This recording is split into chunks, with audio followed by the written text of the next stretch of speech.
Look at this face. Look at this face. God bless her. I mean, the pain and anguish. That's not, I'm about to lose it and I'm happy to be drafted and all. No. Let's not even. Gossiping that Van Lith wants nothing to do with playing with Angel Reese again. Hailey Van Lith just landed on the same WNBA team as you know who, Angel Reese, but not everyone's calling it a happy reunion. The energy between these former LSU teammates was icy then, and now we all know what's really going on. But what really happened behind the scenes, and why does Hailey look anything but thrilled to run it back? Good energy with Courtney Vandersloot. You can learn from her. You're paired back with Angel Reese. There's some good energy you can walk into in Chicago, right? Oh, I love that energy. We're ready. All right. Thank you so much. Thank you. What happens when you're forced to team up again with someone you couldn't stand the first time? That's exactly where Hailey Van Lith finds herself, drafted by the Chicago Sky, landing her right back next to Angel Reese, her old LSU teammate. Now, to the casual fan, this might seem like a reunion, but to those who've been paying attention, this isn't a feel-good story. It's a ticking time bomb. Oh, for Hailey Van Lith, there is no escaping from hell. She just literally got pulled back into the fray. Oh, God bless her. Let's not forget, Hailey transferred out of LSU after just one season. No drama-filled announcement, no farewell tour. She was just gone. And yet, the media pretended like it was business as usual. When she's constricted and the coach is always yapping in her ear, don't do this, do that, feed the ball to Angel, feed the ball to Angel, feed the ball to Angel. Hailey Van Lith, good luck with those Chicago Sky fans. But Hailey's exit said everything. Quiet moves usually mean loud problems behind the scene. And now she's back on a team with the same players she worked hard to get away from? That's not a coincidence. It's a mess waiting to happen. And Angel? She's already fueling the fire. We ain't do it right the first time. Let's run it back, she tweeted. To her fans, it sounded playful, but let's be real, there's nothing lighthearted about that message. That wasn't a celebration, it was a shot, a subtle dig, the kind that says, I'm still the main character, you're just back for another round. Hailey's reaction during interviews? Cold, awkward, forced, like she was swallowing every ounce of frustration just to stay professional. And honestly, who could blame her? God almighty. And you know what? I will give some Chicago Sky fans credit. They know this already. Some of them know this already.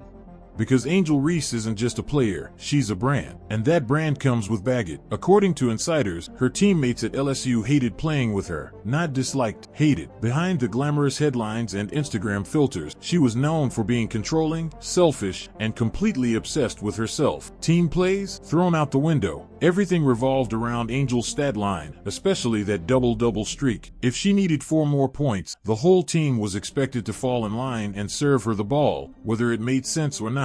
It wasn't about winning, it was about her image. If you're tired of the fake headlines and want the real story every time, hit that subscribe button, because we're just getting started. Chicago Sky has no instant offense coming off the bench. Nothing.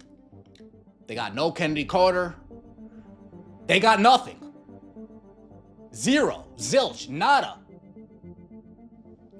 And now she's doing it again, complaining publicly about WNBA salary, crying that her paycheck doesn't cover rent, while conveniently ignoring the millions she's pulling in from endorsement deal. Then, just days later, bragging about buying a house on social media. So which is it, Angel? Struggling or successful? Underdog or icon? You can't play both sides and expect people not to notice. And Hailey? She's watching it all unfold, stuck in a narrative she never wanted to be part of again. So here's the question. How long can a locker room survive when one player demands the spotlight and the other just wants to play the game? Because one thing's clear, this reunion isn't about chemistry, it's about control. And this time, Hailey Van Lith isn't the one being fooled. The trade request, but can you have a trade request before the season starts? Just wondering. When asked about reuniting with Angel Reese, Hailey Van Lith had the perfect opportunity to say something warm, exciting, or even just vaguely supportive, but she didn't. Her response? Robotic, generic, the kind of forced enthusiasm you give when you're trying to get through something you don't want to deal with. And the silence between her words spoke louder than anything she said. For someone with Hailey's passion and fire on the court, that stiff reaction wasn't just awkward, it was calculated. She wasn't caught off guard. She was choosing her words carefully, holding back. Why? because saying how she really felt about being teammates with Angel again would have opened the floodgates, and she knows it. Hailey's not fake. If she was thrilled about this reunion, we would have felt it. But what we got was a masterclass in biting your tongue on national TV. That does not look like a girl that was excited to be selected where she was selected. And Jason, I think if I'm reading in between the lines, these two did not enjoy playing with each other the first time, so I don't know why either one of them would be excited to run it back. And let's be honest, this isn't some misunderstanding. It's a red flag. If Angel Reese were such a joy to play with, why is every reaction around her so tense? Why do the people closest to her always look like they're bracing themselves? Hailey's energy said it all. She's not excited. She's trapped. Dragged back into a media circus she escaped once already. Now she has to play nice, keep it cute, and pretend like she's not standing next to the same storm she ran from. And Angel, she just keeps tweeting, keeps smiling for the cameras, keeps pretending like everything is fine. But if you watch closely, even the people around her are faking it too, because no one wants to say what Hailey's silence already did. Playing with Angel Reese isn't a dream, it's a warning. It's what's it like to play with Angel Reese, who is a narcissist and selfish, and my understanding, a nightmare for all. Hailey Van Lith didn't just randomly transfer out of LSU. She walked away after one season, right after a national championship run, tons of national press, and the chance to build even more hype with one of the most talked about teams in college basketball. That's not the move of someone chasing opportunity. That's the move of someone running from something, or someone, and when you look closer, it becomes pretty obvious who that someone might have been. Angel Reese took to social media to express her excitement. Oh, we got it started off with, See, Van Lith didn't just leave quietly. She completely erased that chapter. No warm posts about the coaching staff. No love letter to the program. No heartfelt message to her sister Angel Reese. Just gone. Like she couldn't wait to put it in the rearview. And if you listen closely to her interviews after transferring, it's clear whatever happened at LSU broke her. She's publicly shared her emotional struggles, crying on camera, opening up about how low she felt, and admitting she was on the verge of losing herself. And then, she got to TCU, and suddenly she was glowing, smiling again, talking about how happy she finally felt. That doesn't just happen by accident. Whitlock didn't sugarcoat it. He said straight up that everyone in that LSU locker room hated playing with Angel Reese. And honestly, that lines up with what we've been seeing for months. Angel doesn't just dominate the game, she dominates the energy, the attention, the narrative. Everything has to go through her. Whether it's scoring points, making headlines, or stirring up drama online, Angel needs the spotlight like oxygen. And when she's not in control, that's when the real problems start. Every one of those teammates at LSU hated playing with Angel Reese.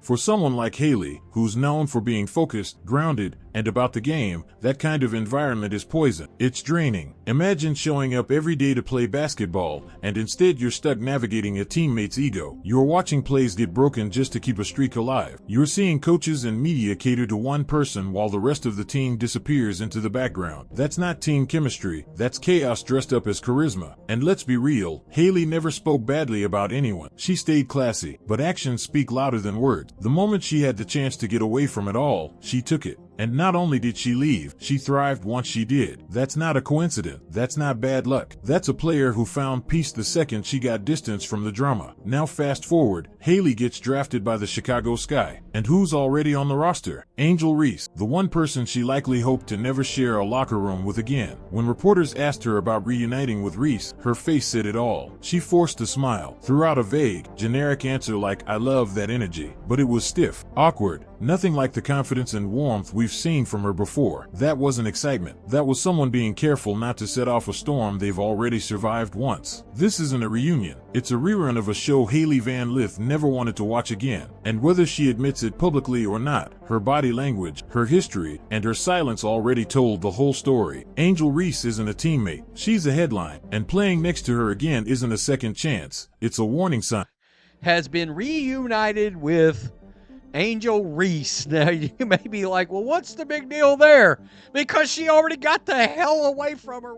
At some point, the question has to be asked, was Angel Reese playing to win, or just playing to look like she was winning? Because the more you dig, the more you realize her so-called dominance on the court might not have been about team success at all. It was about numbers. Her numbers. Teammates from LSU and even whispers from her time in the pros have all pointed to the same thing. Angel needed those double-double, not for wins, not for team morale, but for her brand. And when she was a few points or a few rebounds short, the entire offense shifted, plays stopped, strategy went out the window, and everyone had one job: feed Angel the ball. It didn't matter if the shot made sense. It didn't matter if someone else was open. The mission was clear: protect the streak at all costs. And this wasn't a secret. People noticed. Commentators paused mid-game, confused at what they were watching. Fans picked up on it. Teammates, visibly frustrated, played along because they had no choice. The double-double wasn't just a stat. It became a performance, a box that had to be checked so Angel could keep the narrative going, that she was the most dominant force in women's basketball. But when you're chasing personal milestones while the team falls behind, it doesn't just raise eyebrows, it exposes priority. And it wasn't about leadership either. Leaders lift their team. Angel, she bent her teams around her image. She turned the game into a highlight reel. And if the team lost, but she got her double-double, that wasn't a bad night. Angel Reese tweeted out, "We ain't do it right the first time, let's run it back. We ain't do it right the first time, let's run it back." It's no wonder players like Hailey Van Lith looked drained. It's no wonder there was tension behind closed doors, because it's hard to play your heart out when you know the scoreboard doesn't matter. Only someone's personal stat sheet does. And when that someone is louder, flashier, and protected by the media, speaking up isn't just risky, it's pointless. So the next time you hear someone hype up Angel Reese's stats, ask this: how many wins were sacrificed to protect the streak? Because chasing greatness is one thing, but demanding it at the cost of everyone else, that's not greatness, that's ego.